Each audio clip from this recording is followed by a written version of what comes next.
बोलो जयकारा बोल मेरे श्री गुरु महाराज की जय। गुरुमुखो, एक समय की बात है कि शिव मंदिर के समीप एक कुम्हार का घर था।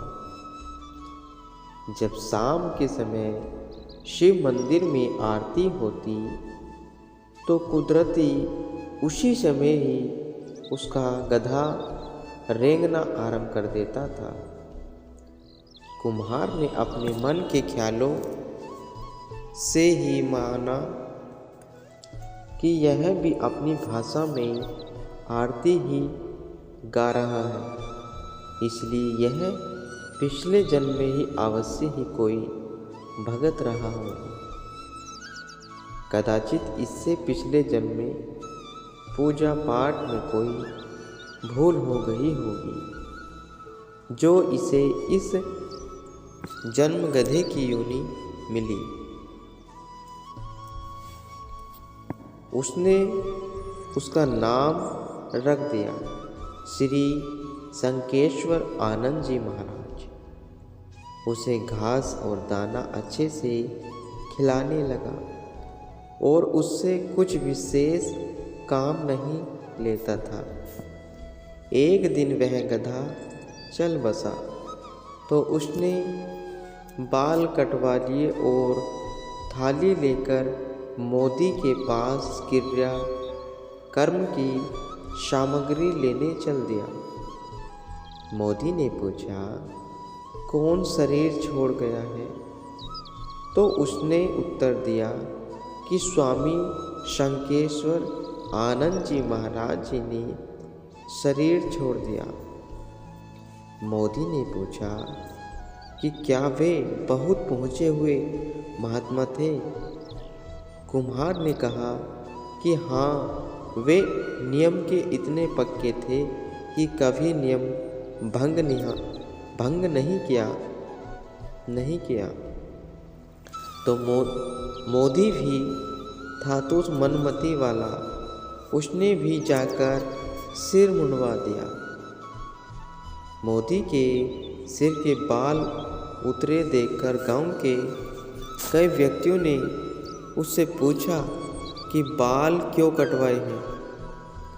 तो उसने बताया कि स्वामी शंकेश्वर जी महाराज जी परलोक सिधार गए हैं।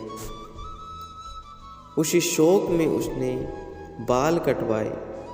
यह सुनकर उन लोगों ने भी अपने सिर मुंडवा लिए। संयोग हिंदू मिलिट्री के जवानों का एक बड़ा जत्था वहां आ पहुंचा। उन्होंने 2 जवानों को सामान लेने के लिए उस गांव में भेज दिया। जवान मोदी की दुकान पर पहुंचे। उसका सिर मुंडा हुआ देखकर पूछने लगे कि सब कुशल तो हैं? मोदी ने जवाब दिया, स्वामी शंकेश्वर जी महाराज ज्योत समा गए हैं। यह सुनकर वे मोदी को सामान निकालने के लिए कहकर स्वयं नाई के पास सिर मुंडवाने चले गए। बाल कटवाकर और सामान लेकर जब साथियों के पास पहुँचे तो वे भी पूछने लगे कि अचानक ही आप बाल क्यों कटवा आए? तब उन्होंने बताया कि गांव के एक संत जी चल बसे हैं। साथी बोले कि हम कौन सा नास्तिक हैं? नाई को बुलाओ, हम भी बाल कटवाएंगे। बात की बात में सभी मिलिट्री वालों ने अपने बाल कटवा लिए। संध्या हुई तो वजीर साहिब मिलिट्री की जांच पड़ताल के लिए उनके कैंप में आए।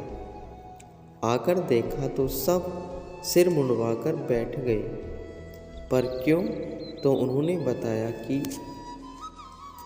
स्वामी शंकेश्वर जी महाराज जी परलोक गमन कर गए हैं।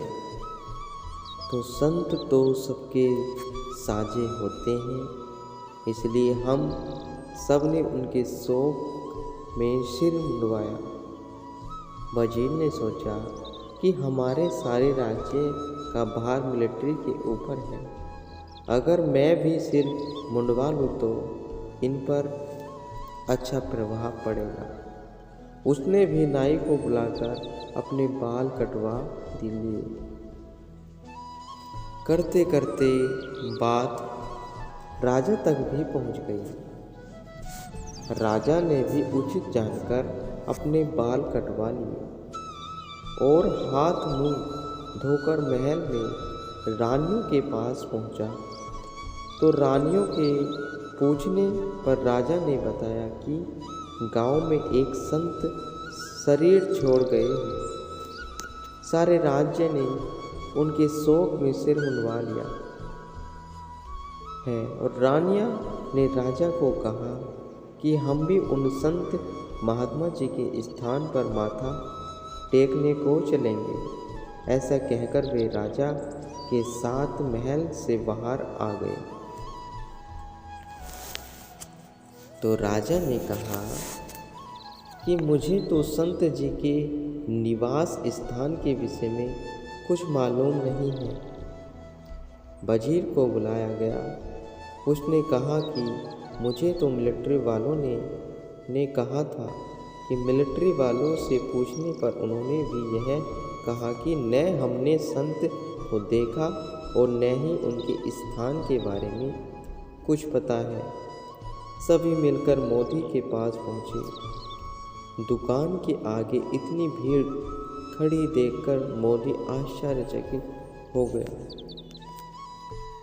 लोगों ने उनसे संत जी के स्थान के बारे में पूछा तो वह बोला कि मुझे तो फला कुम्हार ने आकर उनकी मृत्यु का समाचार दिया था। सभी मिलकर कुम्हार के पास पहुँचे तो कुम्हार बड़ी नम्रता से बोला, अन्नदाता, आप आज इस गरीब के घर कैसे पधारे? तो राजा ने उससे महात्मा जी के बारे में पूछा। कुम्हार हाथ जोड़कर पूछने लगा कि आप किस महात्मा जी के विषय में पूछ रहे हो? वजीर ने कहा, हम स्वामी संकेश्वर आनंद जी महाराज जी के विषय में पूछ रहे हैं। कुम्हार बोला, हजूर, वह तो मेरे गधे का नाम था। मरने के बाद तो मैंने उसे जंगल में फेंक दिया था। यह सुनकर सभी बहुत शर्मिंदा हुए और बिना सोचे विचारे अपने किए हुए पर खूब पछताने लगे।